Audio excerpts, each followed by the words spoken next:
Hi friends, please subscribe to Amravati Media and press the bell icon for more latest updates. Pawan విషయంలో YCP wrong strategy. కొన్ని రోజులుగా deputy CM Pawan కళ్యాణ్తో కేంద్ర హోంశాఖ మంత్రి అమిత్ షా అన్న మాటలపై పెద్ద ఎత్తున చర్చ జరుగుతోంది. మాజీ ముఖ్యమంత్రి వైఎస్ జగన్తో మనకెందుకు శత్రుత్వం అని పవన్తో అమిత్ షా అన్నట్టు ప్రొఫెసర్ నాగేశ్వరరావు తనకు తెలిసిన అత్యంత విశ్వసనీయ సమాచారాన్ని బయటపెట్టారు. జగన్ అరెస్టు కోసం వెళ్లిన సందర్భంలో పవన్కు శుతిమెత్తగానే అమిత్ షా క్లాస్ తీసుకున్నారని తెలిసిపోయింది. ఆ తర్వాత పవన్లో కూడా మార్పు కనిపిస్తోంది. వైఎస్ జగన్పై మరీ దూకుడుగా పవన్ వెళ్లడం లేదు. ఇదే సందర్భంలో వైసీపీ కూడా ఒక మెట్టు దిగాల్సిన అవసరం ఉందనే అభిప్రాయం వ్యక్తమవుతోంది. వైసీపీ నేతలు అంగీకరించినా అంగీకరించకపోయినా పవన్ కారణంగానే ఆ పార్టీ గత ఎన్నికలలో దారుణ పరాజయాన్ని మూటకట్టుకుంది. వైసీపీ అధికారంలో ఉన్నప్పుడు ముఖ్యంగా పవన్ను టార్గెట్ చేశారు.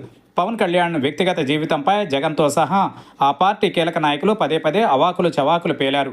దీంతో పవన్ సామాజిక వర్గమంతా ఆయనకు అండగా నిలిచింది. ఎలాగైనా వైసీపీకి బుద్ధి చెప్పాలనే పంతం పట్టి మరీ ఎన్నికలలో వ్యతిరేకంగా చేశారు. దాని ఫలితమే వైసీపీ దారుణ ఓటమి. వైసీపీ అధికారంలో ఉన్నప్పుడు అన్ని వర్గాలను చేజేతులా దూరం చేసుకుంది.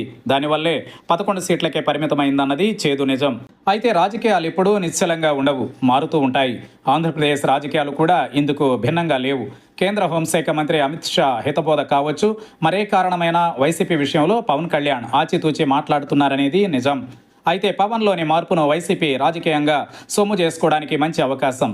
టీడీపీతో కలిసి 15 ఏళ్లు పొత్తులో ఉంటాననే పవన్ కామెంట్స్ పట్టుకుని వైసీపీ రెచ్చిపోతోంది. దానివల్ల రాజకీయంగా వైసీపీకే నష్టం తప్ప పవన్ కళ్యాణ్కు పోయేదేమీ లేదు. కనుక రాజకీయంగా జాగ్రత్తగా అడుగులు వేయాల్సింది వైసీపీనే. టీడీపీ జెండాను మోయాల్సి వస్తే పవన్ను అభిమానించే కార్యకర్తలు, నాయకులు బుద్ధి చెబుతారు. ప్రస్తుతం పవన్పై కాపులు, అలాగే జనసేన కార్యకర్తలు గుర్రుగా ఉన్నారు. పవన్ను సీఎం కావాలని తాము కోరుకుంటుంటే ఆయనలో ఆ ఫైరే లేదేందబ్బా అని వారంతా ఆగ్రహంగా ఉన్నారు. ఆ కోపతాపాలు రోజులు గడిచే కొద్దీ పెరగడమే తప్ప తరగవు.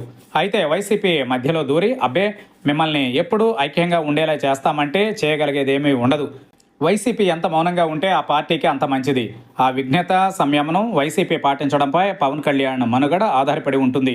వైసీపీ మౌనంగా ఉంటేనే రాజకీయంగా పవన్కు నష్టం. అయితే పవన్ కళ్యాణ్పై వ్యక్తిగత కక్షతో ఇష్టానుసారం మాట్లాడే నాయకులు కొందరున్నారు. తమ స్వార్థం కోసం వైసీపీని బలిపెడుతున్నారు. అలాంటి వారి విషయంలో వైసీపీ నాయకత్వం అప్రమత్తంగా ఉండాలి. ముఖ్యంగా పవన్ కళ్యాణ్ తమ విషయంలో తగ్గారని తెలిసినప్పుడు తాము కూడా ఒక మెట్టు దిగాలని వైసీపీ నాయకులు అనుకోవాలి. అది రాజకీయంగా పార్టీకి మంచిది. గతాన్ని తలుచుకుని పదే పదే శత్రు ధోరణితో మెలిగితే నష్టం తమకే అని వైసీపీ నాయకులు గుర్తెరగాలి. పవన్ విషయంలో వైసీపీలో ఏ మేరకు మార్పు వస్తుందో చూడాలి.